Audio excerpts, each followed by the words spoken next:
could you describe it a little bit for people who don't know what Sundance is like? Well, you grew up here where we record in Utah, in a small town in Utah called Sundance is where you grew up.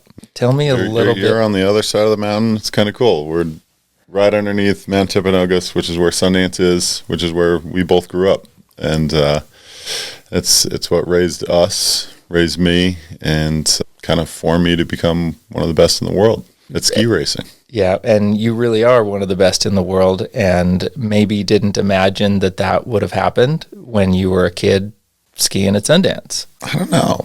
Actually, as a kid, you imagine all kinds of things. Yeah. And you have these dreams inside of you, and that was one of my dreams. It was either at being like Karl Malone and John Stockton in my front yard, or it was ski racing. Well, when you were that young, did you know that you'd end up being this tall?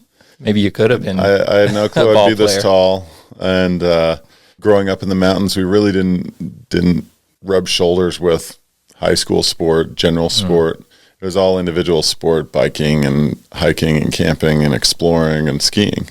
And so just to have that mountain, that playground right in front of us to raise us. I had 3 brothers, and that mountain raised us. The employees of Sundance raised us. We were just kind of let loose to kind of figure it out. And my brothers helped push each other's heights. So they definitely pushed my heights, and I hope I push theirs.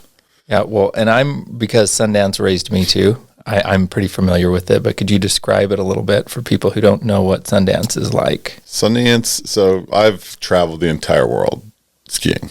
I've New Zealand, South America, Europe, Russia, Asia, like I've been all over skiing. Sundance, to me, the Alps is incredibly special.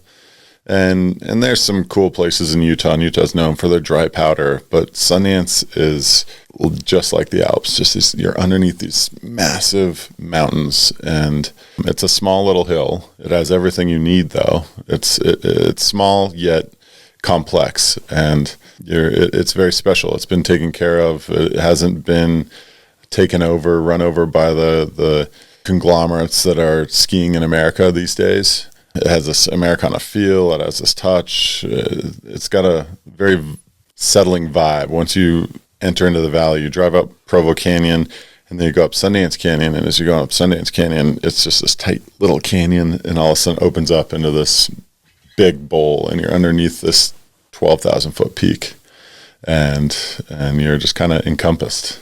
It is pretty amazing, isn't it? Kind of looking up at that cirque. Mm-hmm.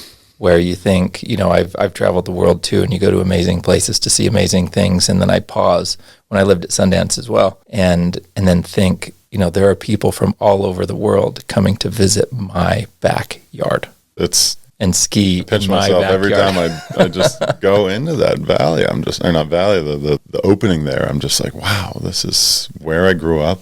It's unbelievable. Yeah, well, and you talked a little bit about the community that raised you there too. It was you and your brothers and the mountain and the Sundance community. It really is a community mountain where it has that small town feel. It really a community feel. It's like you go to Sundance and you're going to see your friends there. And you'll see friends.